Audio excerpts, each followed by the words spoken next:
Hello and welcome to In the Envelope, an awards podcast. I am your host, Jack Smart, awards editor at Backstage. I'm here to give you a front row seat to the industry's most exciting awards races. Who is in the running? What makes awards-worthy film and television? How can you, listener, win a statue of your own? We're sitting down with actors to get that insider's perspective on these questions and more, and maybe, just maybe, we'll get a tantalizing glimpse in the envelope. I believe that there is nothing more important for an actor than courage. You have to be fearless. The principal of my school said to me, the most important thing that was ever said to me, you will never achieve success by ensuring against failure.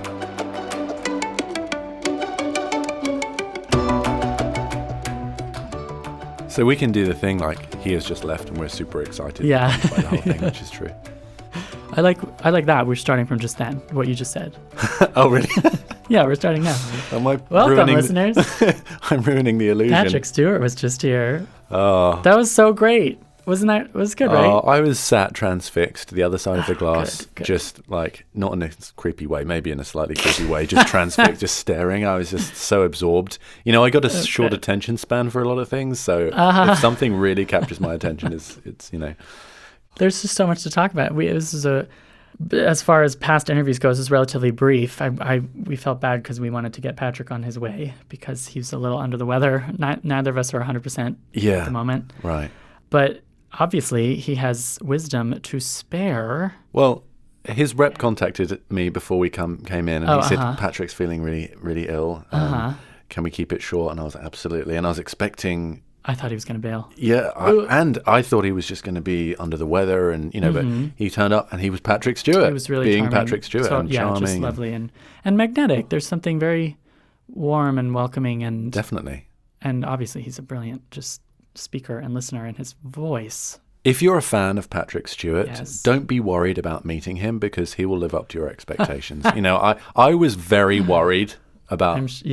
Him not living up, and he's such a nice guy. Were you a Star Trek and X-Men fan both? Well, yes. Yeah. For a start, I would watch Star Trek on a Wednesday at 6 o'clock while I was having my dinner. I didn't know it ran for 7 years, and there were so many episodes per season that it's a huge phenomenon. Yeah. A huge phenomenon, and we touched on this, but I'm very fascinated in the idea of like classical training, Shakespeare acting on the stage, England, and then like Hollywood and like lowbrow, quote unquote, and like sci-fi and TV. Yeah. TV sort of still to this day has a little bit of a stigma too. And so Patrick Stewart is the rare example of both. And it's almost like he's proven to both sides that both sides are okay. Yeah. And also that he, as I asked him about, they are similar. You can, by playing a Shakespearean king, you are readying yourself to play Captain Jean-Luc Picard on the Enterprise. When he explained that about the company, being similar, it makes perfect sense. Yes, the fact that he, for decades, ever since since the 60s, he's been working on stage, and a lot of that was company work and doing plays and repertory, especially with the Royal Shakespeare Company, and so a lot of that is like bonding with the director and with the cast very, very intimately, and then working with them for a year or years. Yeah. And I was interested to learn that was also true for Star Trek Next Generation in a way, where like you then bond with these people and you sign up for something you don't know is going to run for 7 years and become a huge pop culture moment. Yep.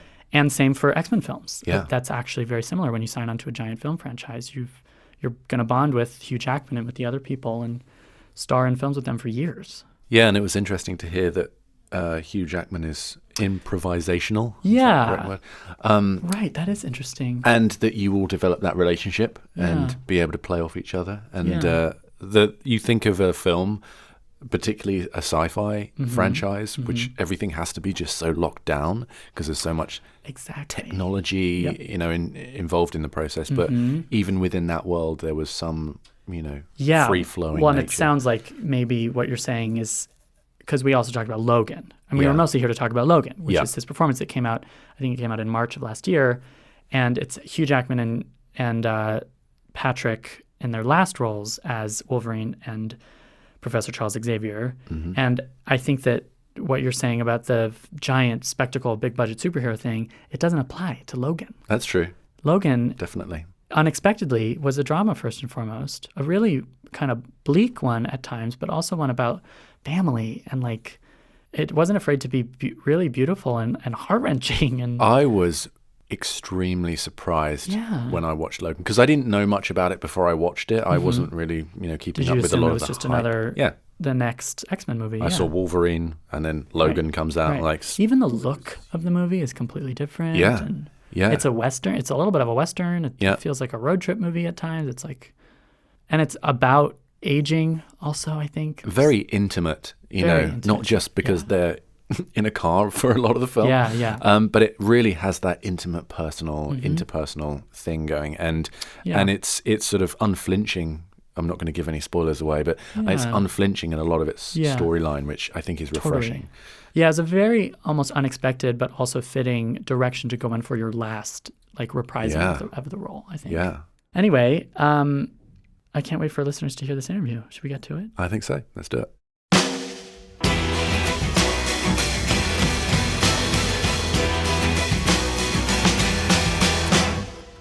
Patrick Stewart is a multiple Olivier, Emmy, Golden Globe, and SAG-nominated actor, best known for playing Captain Jean-Luc Picard on Star Trek: The Next Generation and Professor Charles Xavier in the X-Men film franchise.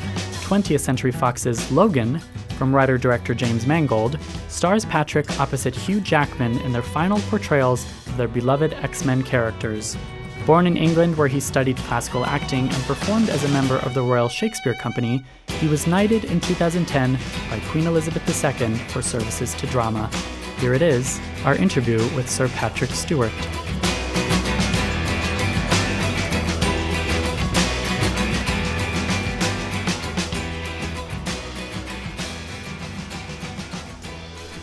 Sorry, I was waiting for someone's got a mic. No, we're going to do it.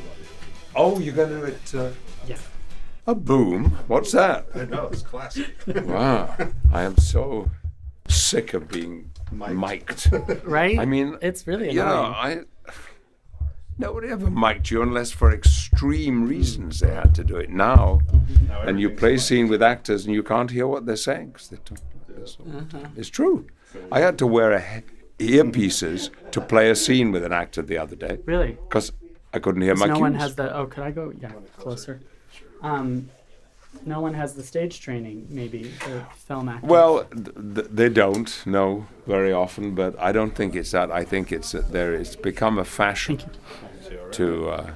I go to movies and I can't understand what people are saying. Yeah. Though the main reason for that is background noise, ambient sound. Well, we are, as you know, we are Backstage, and so we are always welcoming the acting advice, and it sounds like... Speak up is a good practical piece of... It's naturally not so much volume, it's clarity. It's precision. I should have done my vocal. I watched that Morgan Freeman, Tim, recently? the prison one. Shawshank Redemption, yes. The other night. And given, there were strong accents and there was a lot of yelling and outside, I heard every word both of them said all the way through the movie. Yeah. Not once did I have to say, what did he say? Morgan Freeman, he's got a great voice too. Oh, Morgan has a wonderful voice. As far as iconic voices go, we're very honored to have you here on the podcast. Thank you. I'm delighted. My voice doesn't sound great at the moment because I've got this really blocked head. You sound fine to me. But at least I stopped. I was half an hour ago. I couldn't stop coughing, but luckily that seems to have passed. Okay, good. Well, thank you so much for joining us. I would love to ask. I'd love to get to Logan, obviously. Yeah, good. But looking at your life and your career, and I would love to hear so much about Royal Shakespeare Company, and I wanted to almost ask, what to you, being an expert in both, what is the relationship to you between Shakespeare and sci-fi? And are they related? And can you learn how to do one from the other? Sure, yes. It's true that in a lot of science fiction and fantasy movies, and superhero movies, that you'll find there are always in the cast a lot of actors who've got stage backgrounds and sometimes classical backgrounds. I mean, I was just now mentioning Mark Rylance. He is one of them. And very soon after I started working on Star Trek, what happened, what put it in my mind was that when I was doing press for the first season, and I'd already got used to the idea that the Los Angeles Times had called me unknown British Shakespearean actor Patrick Stewart, and I got used to that. Yeah. And then in all the interviews I was doing, there was one question that would come up every time, asked in different ways, but it was always with the same intention. Aren't you slumming coming in and doing a science fiction syndicated television show when your life has been with the Royal Shakespeare Company? And finally, during one interview, I got so sick of being asked this, I thought it was really impertinent. Yeah. And I said, listen, all those years of sitting in the thrones of England and being a powerful king or a dictator or whatever was nothing but a preparation for sitting in the captain's chair of the Enterprise.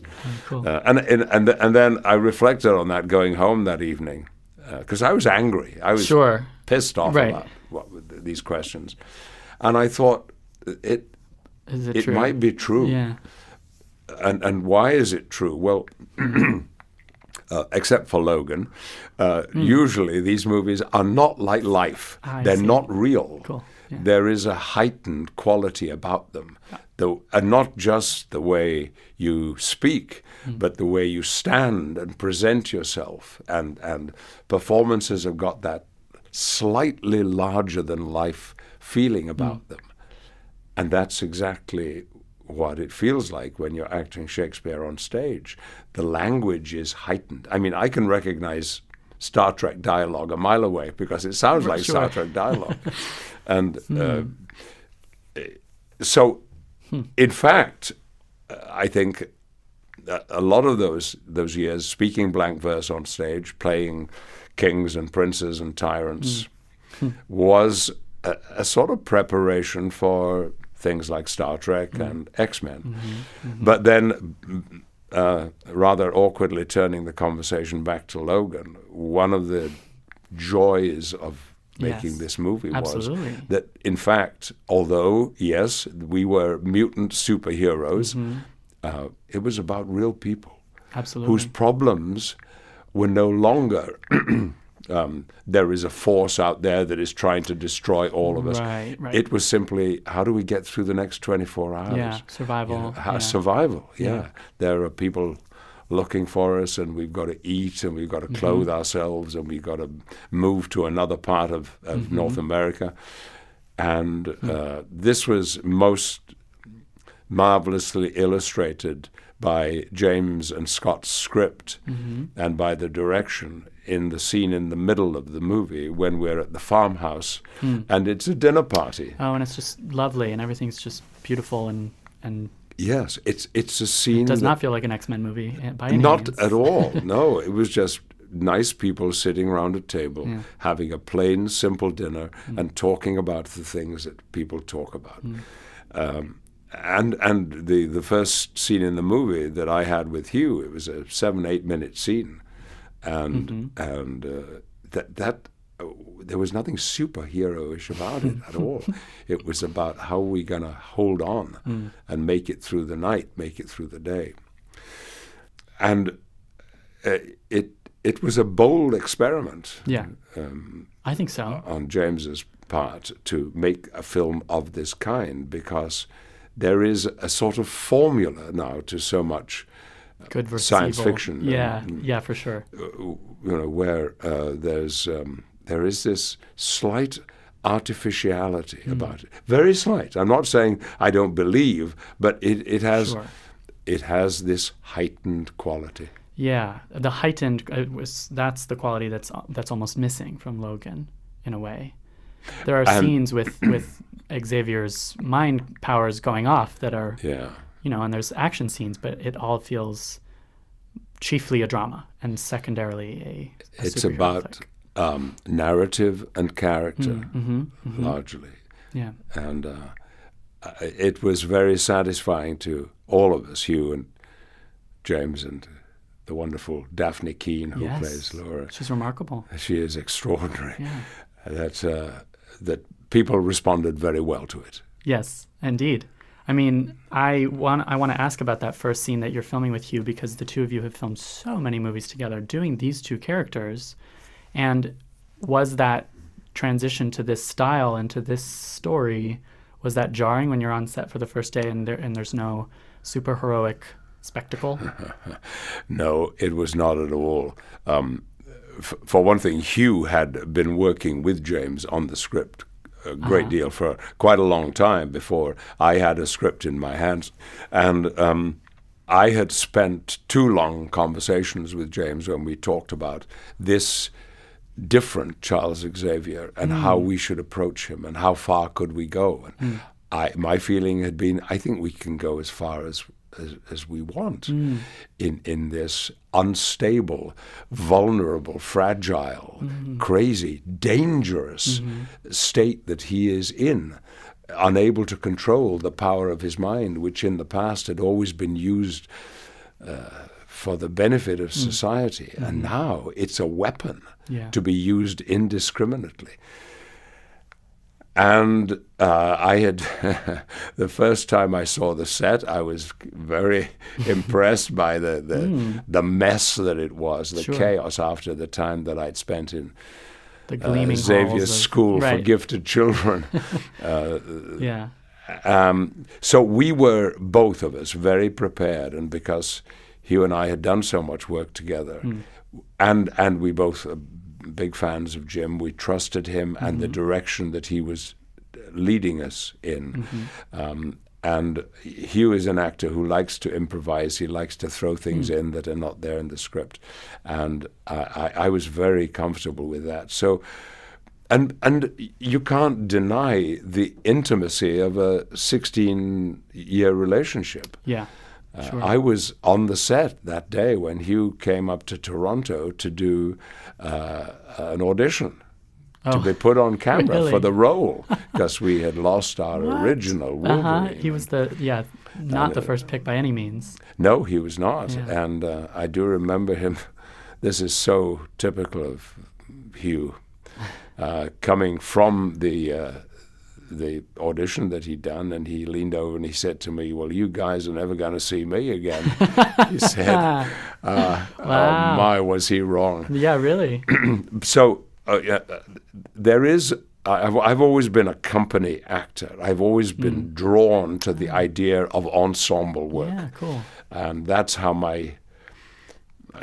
the first 20 years of my life was. I was working in companies in regional theatre where it was one group of actors employed for the whole season.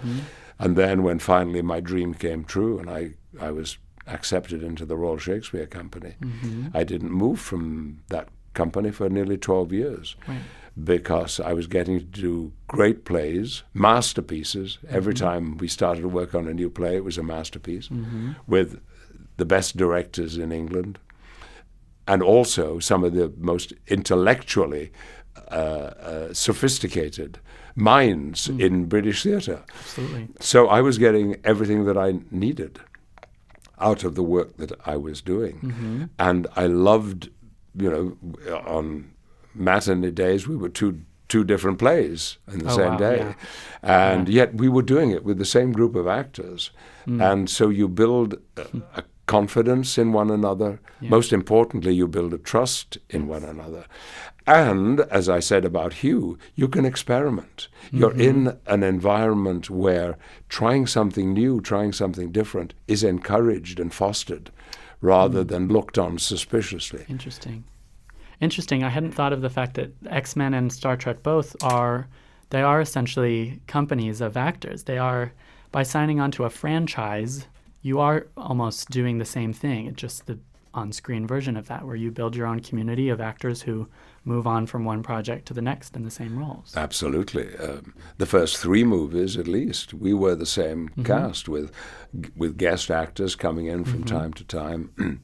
Brian Cox, Alan Cumming came in to do different movies. But it was the same group of 8 or 10 wonderful actors and beautiful people that we were working with every day, and we liked one another. We all got on very well, and it was for me how work ought to be. Sure. Yeah, I did not know that you were in that iconic production of Midsummer Night's Dream. Peter Brook, yeah. Who has written the books on acting and on directing. And, yes. Can you just, the inner Shakespeare geek in me wants to know, what was the highlight of that experience? Well, I had seen his work before ever I worked with him, and most notably his King Lear that he directed with the great Paul Scofield. And there was a style about what he did which was, again, a little heightened, but rooted in naturalism also. But he is a director who believes passionately in the benefit of exercise and expanding the parameters in which an actor might work. You know, we have certain parameters, but he wants to push them wider and wider and wider so the actor can take more and more risks. And risk-taking was very important to Peter.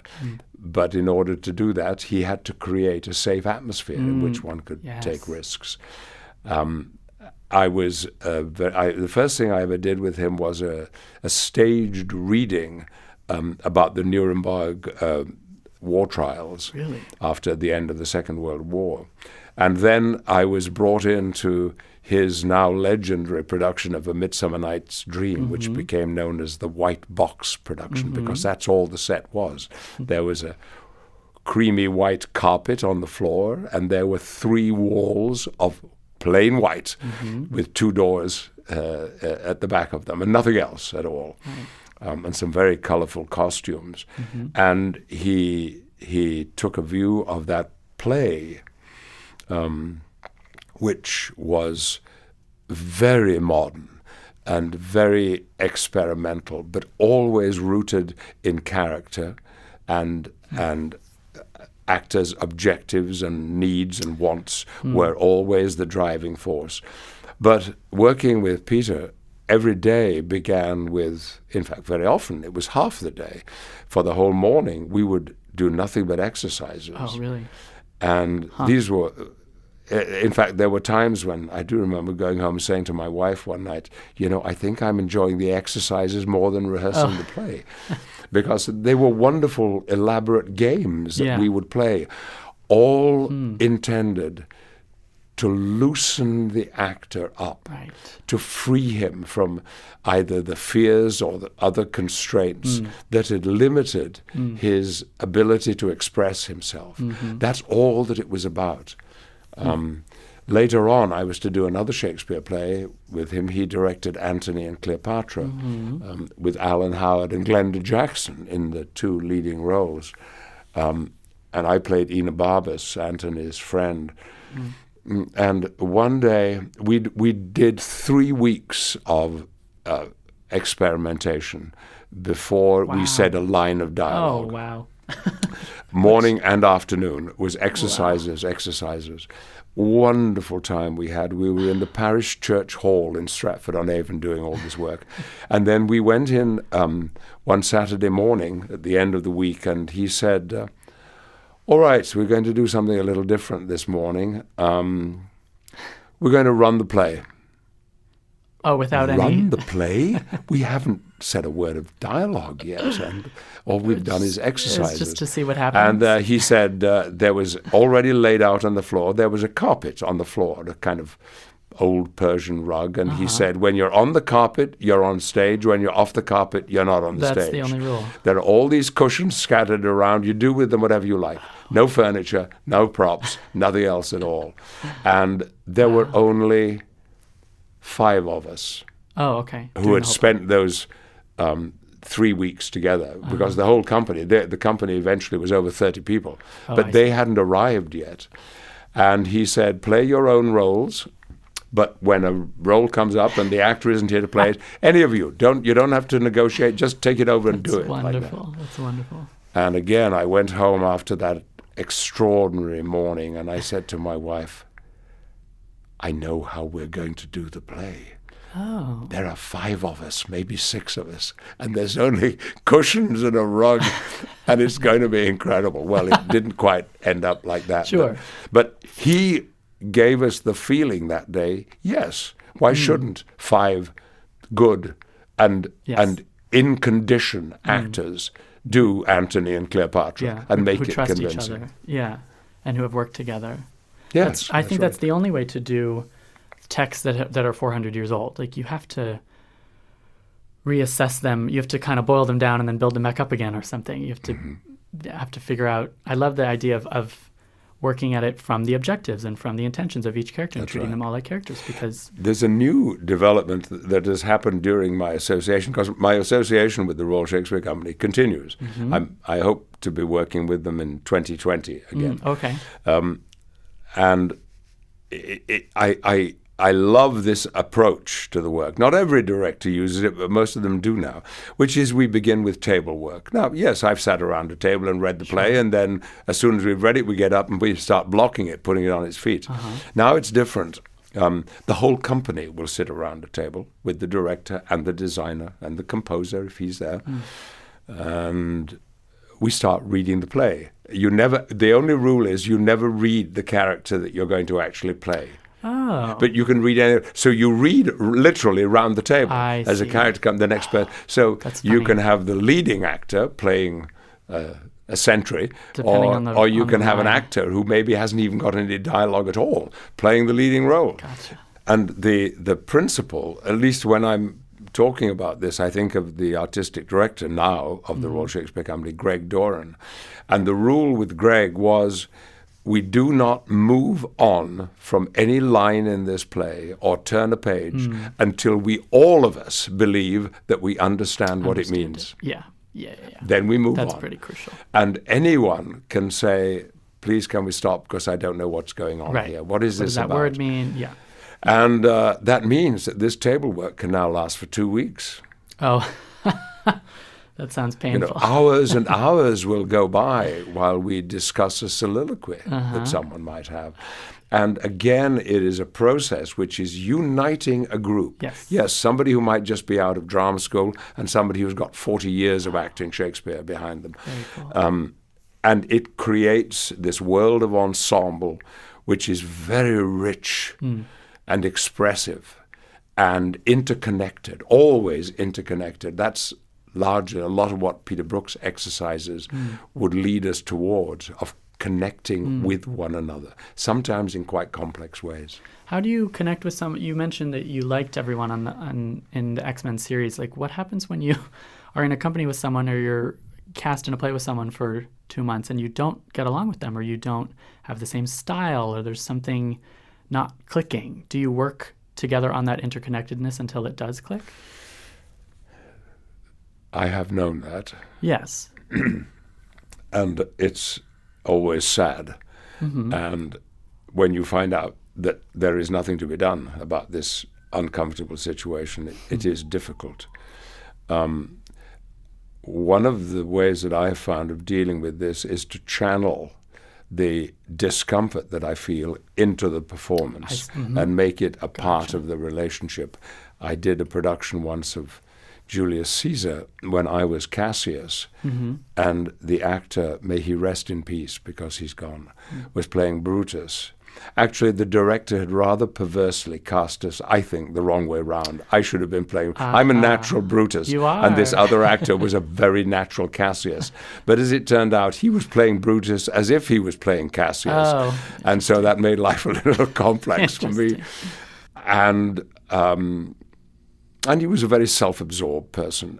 But all of the frustration that I felt, and at times something much stronger than frustration, I channeled into the play. That people would come and see the production and comment on the intensity of the relationship that we had. Well, when you're working with an actor who is, I mean, I'm not now talking about like improvising with Hugh Jackman, but who, for his own benefit, changes and alters things, the fury that can build up in you. Sure. It makes it very, generous. very intense. Yeah.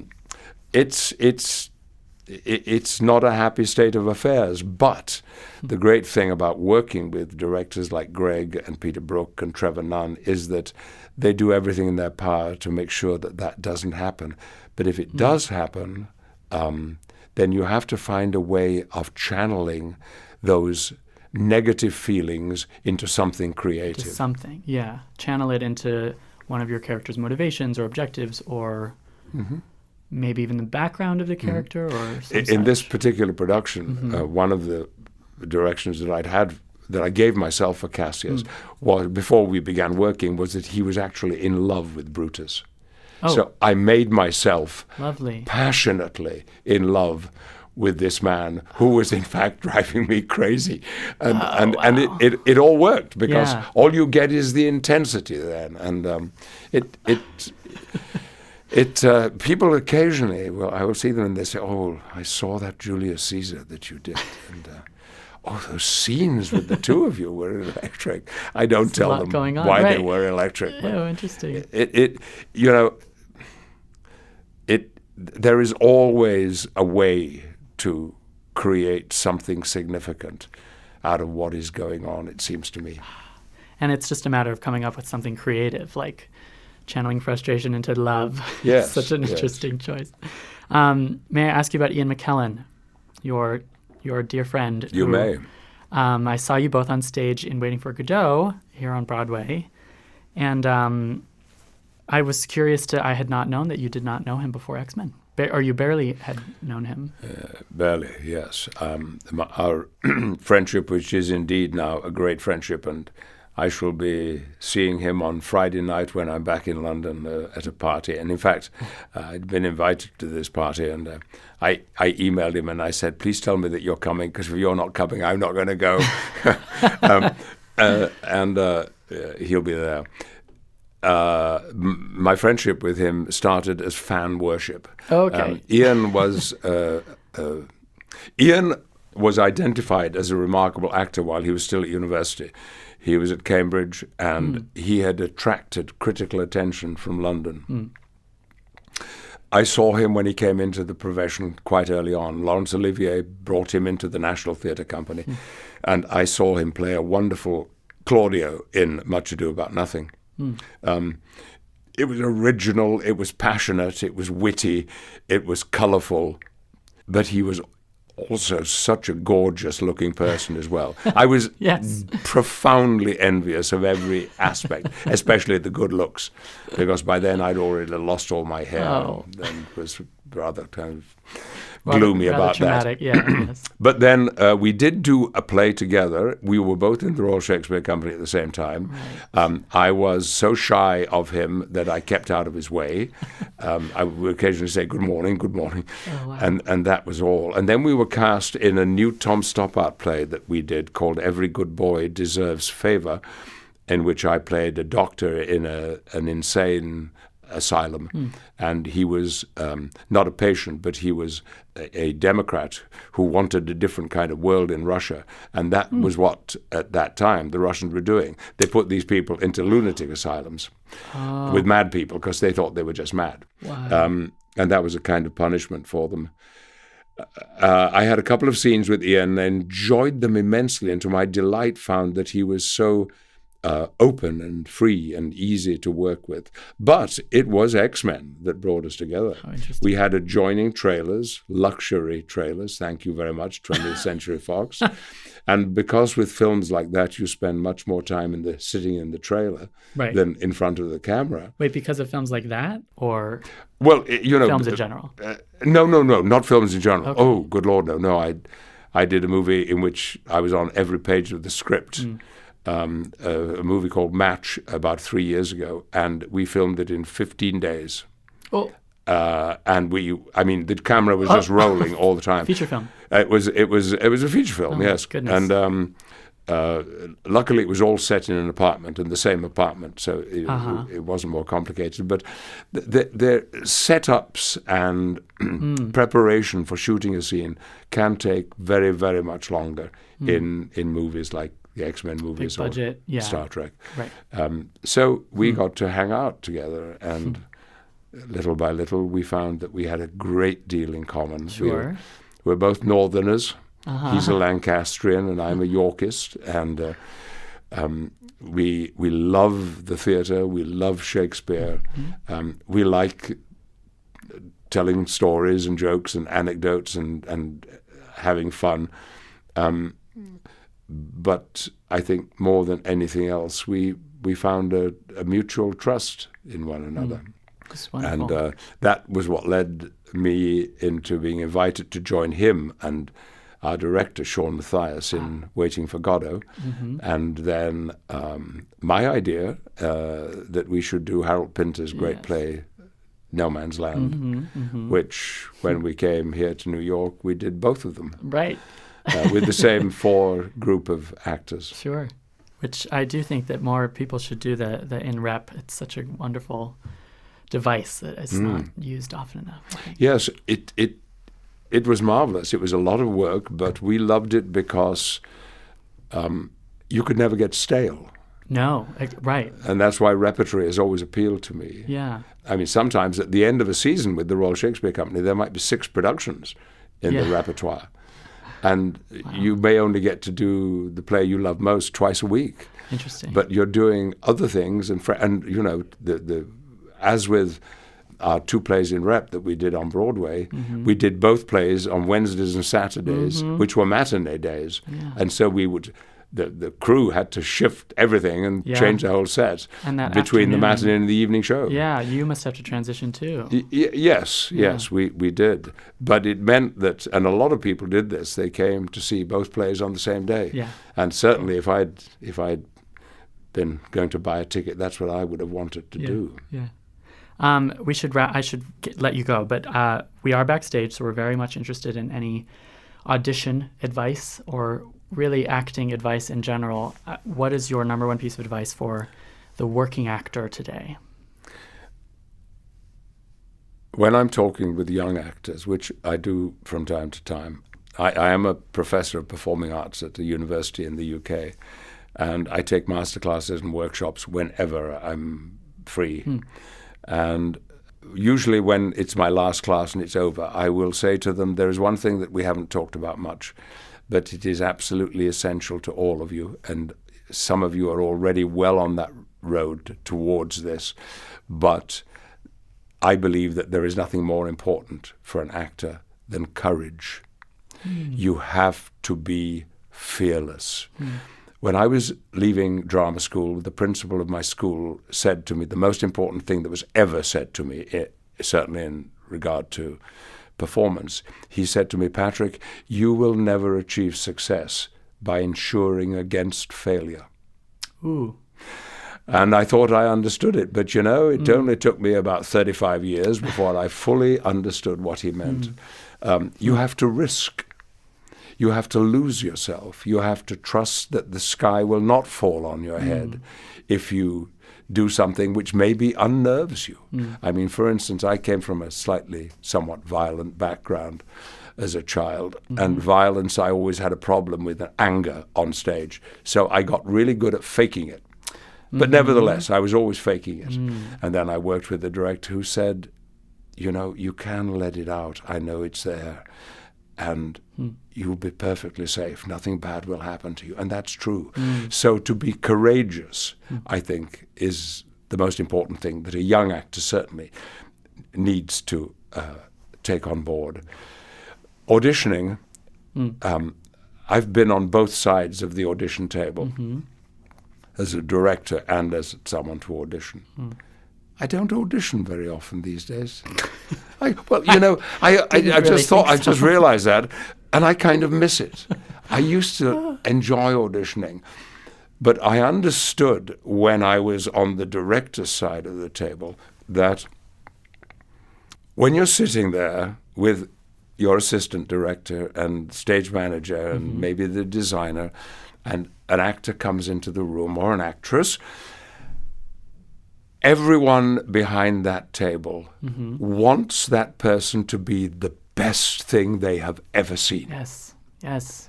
And we feel that about everyone who comes through the door, because young actors feel, and I certainly felt it myself, intimidated by the process and the feeling that they're not going to like me.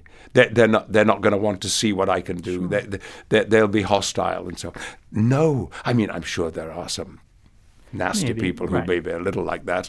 But when you're auditioning, you want the next person to be wonderful and to surprise you and astonish you and maybe frighten you a little bit and make you laugh or induce in you some strong feeling. And if you can get that mindset when they say, yes, it's your turn now, come on in, the director's ready.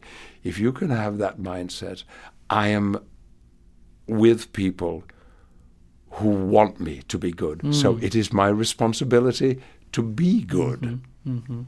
Wonderful advice. Thank you so much. Thank you so much for joining us, Sir Patrick Stewart, on In the Envelope. Thank you.